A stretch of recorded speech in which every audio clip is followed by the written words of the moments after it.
All right, we're here with Senator Mark Kelly. How you doing? He just handed me this. You're a jokester, aren't you? It says Trump.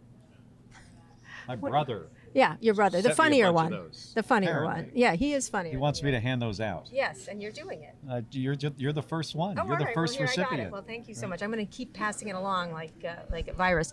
Right. So we've known each other for a while. Mm-hmm. We've known each other for a while, and you were one of the top picks, and you were Scott Galloway's pick, just so you know. I picked Tim Walz. I'm Pick really for- sorry. for vice that. president. Oh, Yeah, okay. yeah. Right. So can you tell us anything about that? Are you sad that you're not up there? I was very honored to be considered. Oh, good. And Tim Walz is a fantastic guy. You know, he was a freshman Yeah. in the House with Gabby. Oh, in the House wow. of Representatives. Yeah, they've Wow. known each other since 2007. Right, and he was. And they're very close. And Gabby loves Tim. I've known Tim for a long time. Great friend. Yeah. Great choice. So he was veteran. Gabby's choice then too. No, I'm kidding. Yeah, I think I was Gabby's second choice. Second choice. Yeah. Scott, explain why you wanted him to be this vice president. It's out of central casting, right? Astronaut, border, immunized Harrison Walz for many questions around the border, served the country. Enough of that. So let's If talk. there's an alien invasion. There you go. We're all set. Right. I'm hiding behind you. So with respect to our border policy, you said once, I thought something really interesting. You said Republicans aren't sincere and Democrats don't understand the border or something to that effect. What, if you were, and I imagine you will, be advising Harris Walz on, quote unquote, our border strategy, what are the few things you think we need to think about doing right away, assuming that they in fact are successful in their bid for the White House? Well, let's get back to the bipartisan border security bill that we had an opportunity to pass several months ago that Donald Trump told Senate Republicans that they were not allowed to vote for this. Right. Kamala Harris, Joe Biden, the White House worked on this with us and Senate Republicans over an extended period of time to get that bill in a place Right. where it was doing the things we needed to do. Certainly not everything that I would have wanted. And folks often say this was a compromise. It wasn't meeting Republicans on the 50-yard line. It was meeting them on the 10-yard line on their side of the field. But there was a lot of good stuff in there. Things like more money to hire more Border Patrol agents, more money for Border Patrol pay and overtime, more CBP officers, building facilities to hold asylum seekers temporarily as you adjudicate their claims. Right. And then on top of that, money for fentanyl detection machines at ports of entry. And Donald Trump decided that he needs this issue for the campaign. It's the most hypocritical thing I have seen while I've been in are we Washington. surprised? And we're talking about Washington, right? Right, and we're talking about Donald Trump. We're talking about Donald Trump. We're talking about Washington. This is at the top of the list. Right. This shocked me more than him sending a mob to Capitol Hill to overturn the Really? election.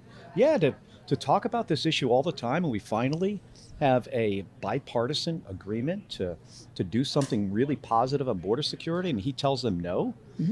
I'll tell you what, at least he was sort of honest about it. He said, he needed this for the campaign. Right. But think about this for a second.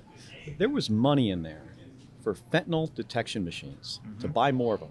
So what that means is, because he said no, and he told them they couldn't do this, that more fentanyl has entered this country and has killed more Americans because of a decision that Donald Trump made, because he needed this, he felt he needed this to get elected. So how vulnerable is Kamala Harris on this issue, and how should she address it? If you were, Well, she has assume you're said- advising her on this. When she's president, and I am confident she's going to be the next president of the United States, people do not want to be dragged back into the past by Donald Trump and Yeah. have more rights taken away. Right. And they certainly don't want to see more giant tax breaks for billionaires like him.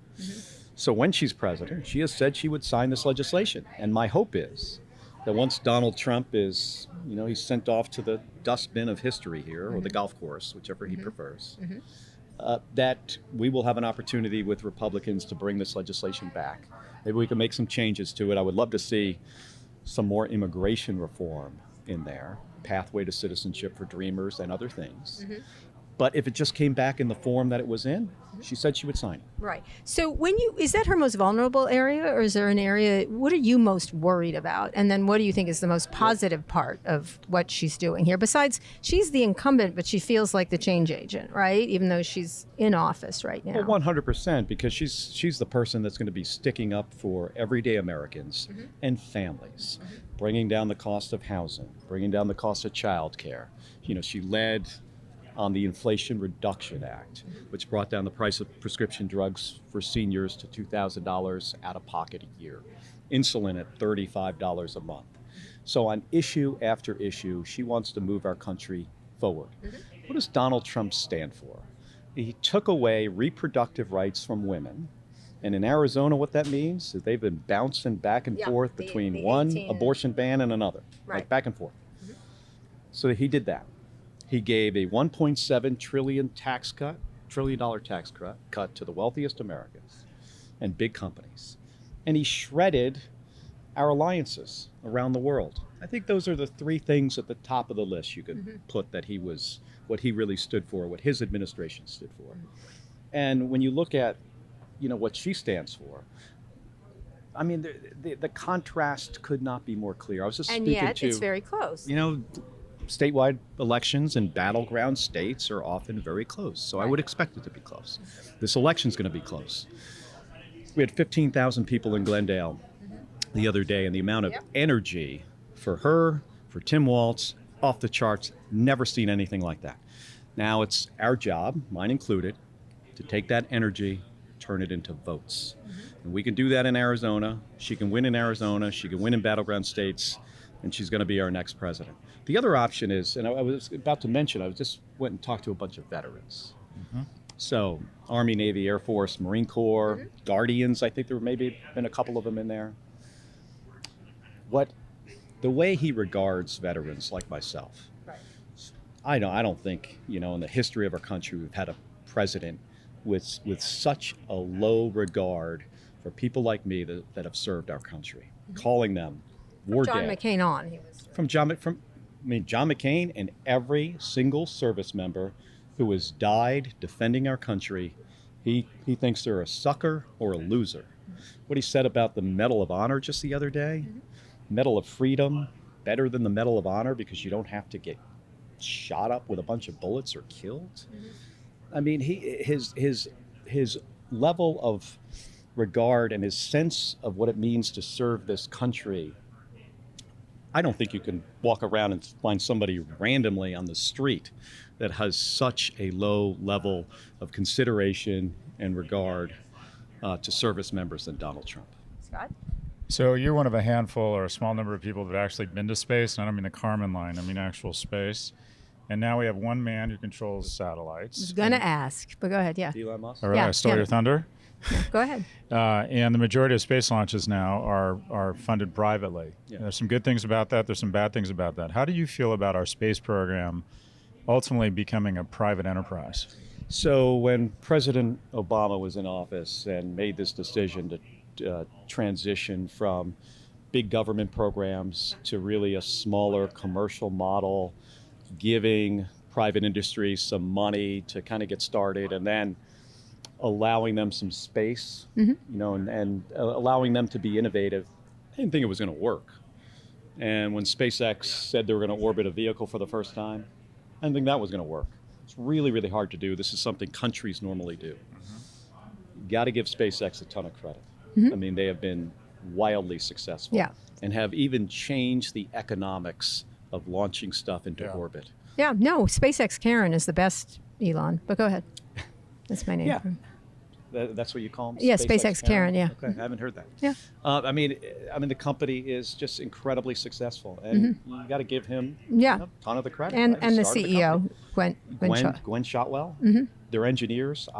Full disclosure, I used to do some consulting for them. Right, you did. On Dragon, on the crewed version of the Dragon spacecraft, and they've had a couple failures along the way. I mean, his model of how he develops spacecraft is a little bit different than Boeing and Lockheed Martin. He likes to fly a lot. He doesn't mind having accidents. Crashes, and that approach has worked very well for him. So, I mean, we're in a much better place today than we were. Just consider the cost for a second of launching a Falcon 9 with a Dragon on it to get people up to the space station.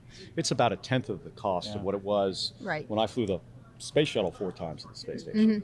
Right. So what does that mean? You have someone who's doing this innovation and yet is very allied with Trump, is using Twitter or X to cause all kinds of problems. But Britain here pushing around misinformation, hateful things, organizing tech people to give money?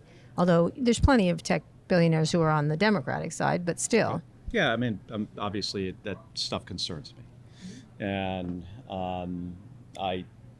everybody has a right to give their opinion. Sure. Right. I mean, he has a First Amendment right to do that, and I don't listen to and watch everything. I think that what Elon Musk says Scott on was getting Twitter, at was we're beholden to one company now. Well, we're not totally beholden to them. It's not innovation if there's not a lot We've of got people. United Launch Alliance. Yeah. I mean, if we suddenly made a decision we don't want to deal with SpaceX anymore, we would figure it out. Okay. But the positive thing is we have them as an option. And if this is when DOD and other government agencies contract, we've got to do what's in the best interest of the American taxpayer and look for the best option. And it's often SpaceX. Now, we don't want them to have a monopoly because then you run into an issue like we had with the space shuttle when you have an accident. With Starlink in Ukraine. Exactly. Also, when you have like an accident, it's nice to have another option to get people and payloads into orbit. But the amount of stuff that we're currently and the innovation that we're seeing, especially in lower orbit, is transformational for our country. Yeah. So one more question from Scott and then me. Well, I'm a big fan of the notion that no admissions or very low admissions, very low cost, educate tens of thousands as opposed to thousands. Do you think, what are your thoughts on terms of that kind of policy of opening up or increasing freshman class across education federally? You're a senator. How would you approach? What can we learn from Arizona and ASU in terms of actual Well, I education think from policy? Michael Crow at ASU, he's expanded the engineering program there in size a number of times. So a lot more freshmen. But what's even better than that is he has a lot more sophomores and juniors, people that don't drop out. He has a very innovative program. I don't know all the details, but to help folks get through the math, to get an engineering degree. And we need more scientists and engineers. Other countries, Japan, I don't know if this is still true today, but it used to be that Japan creates 3 times as many engineers as attorneys. Yeah. And we're the opposite. That's correct. We create 3 times as many attorneys as we do engineers. And our You want to country... speak of China. China's way ahead China. of that. Yeah, I don't know what the statistics are there. But we are a country and an economy that's driven by innovation. So anything we can to increase scientists, engineers, money that we spend on education, in my view, is the best dollar we can spend of taxpayers' money.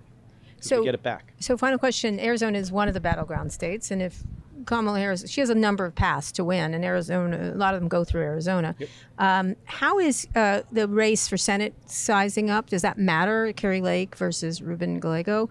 How do you look at Arizona for Kamala Harris and for the Senate? Because it's critical, because Chuck Schumer is just saying we might win the Senate again, or we're going to increase. People were worried that the Senate would be lost. Chuck, I think, is accurate in how he portrays the map and the probability of winning the Senate. I think we're going to win back the Senate. Nobody thought we could. had it, right. Yeah. Well, nobody thought we could in 2022. Right. People thought I was going to lose. I won 2 competitive Senate races in 2020, and then the second one in 2022. It's tough. Statewide elections are going to be close there. I won by 2.4 and then 5%. Ruben Gallego is going to win because he is a much better candidate than Kari Lake. Kamala Harris is going to win Arizona because she is a much, more accomplished, experienced prosecutor, attorney general, senator, vice president. Donald Trump, convicted felon. She is the person to lead us into the future. Donald Trump is not. I think Arizonans understand that. And more of them are going to understand that every single day. And when we get to November 5th, I'm confident she's going to win. I'm going to do everything I can. All right. Well, thank you so much. We appreciate it. Thank You'd you. have made Thank an you, excellent Senator. vice president. Thank you. Yeah, she had a lot of choices. Good choices. Really good job. Really good choices. And beyond you guys, too. Yeah. Beyond the White House. Absolutely. Yeah.